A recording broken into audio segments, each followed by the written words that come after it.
This is the Balok River, a very important mangrove habitat in Malaysia. And Lynas will be dumping 500 tons an hour of its so-called treated wastewater.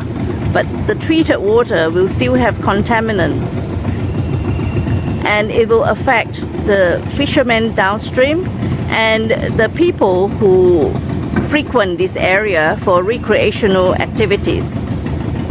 What is the major concern of the people of Kuantan about the building of this rare earth plant by an Australian company by the name of Lynas?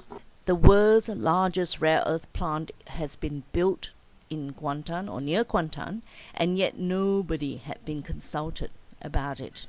They have not given the consent, they did not know anything about it, and they will not allow a rare earth plant to be constructed in Malaysia, not only just in Kuantan but anywhere in Malaysia.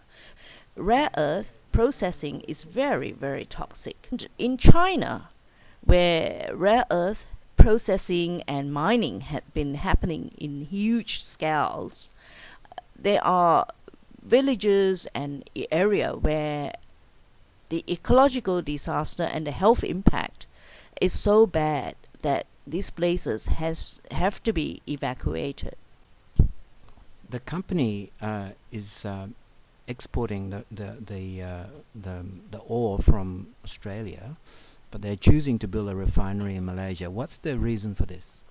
Because rare earth processing is so polluting, it will take years for Lynas to get its license and approval to have the refinery in Western Australia or anywhere in Australia. But in Malaysia, they were able to get the approval done within 2 weeks. I mean, that's ridiculous. Also, the cheap labor cost and materials in a country like Malaysia makes it extremely attractive. The icing on the cake for Lynas is they pay no tax to the Malaysian government or to the country. Whereas in Australia, they'll have to pay federal taxes, state taxes, and the newly introduced carbon tax. What will be some of the possible impacts on life of people who live there? I have been to the plant several times. What shocked me is next to the plant, there is this river called the Balok River, where Lynas will be discharging 500 tons of its wastewater every hour. This river is an important mangrove habitat for Malaysia, and as we know, mangrove is a very important fish breeding and spawning grounds. Many people who live downstream near the river mouth fish from the river mouth in the sea, in the South China Sea, but they also catch shellfish like crabs and mussels and a whole lot of other seafood in the mangrove floodplains. And of course that river flows into the South China Sea, and that part of the South China Sea is a major fishing ground for Malaysia. And on top of that, tourism along the coast is a growing industry.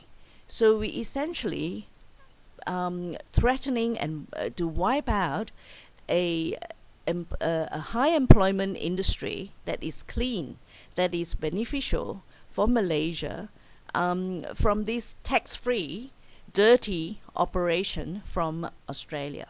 You give me an idea of the sort of things people have done to make their views clear? They have tried every avenues possible through the court, by appealing the licensing decision, by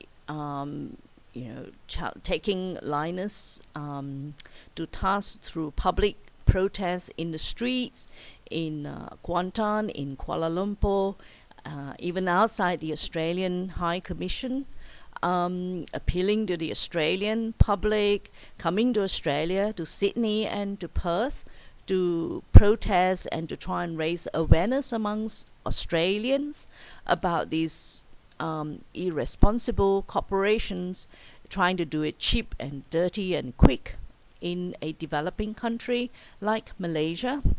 And they're continuing to pursue legal avenues both in Australia and in Malaysia to try and stop and stall this project. Come and join us to stop lynas.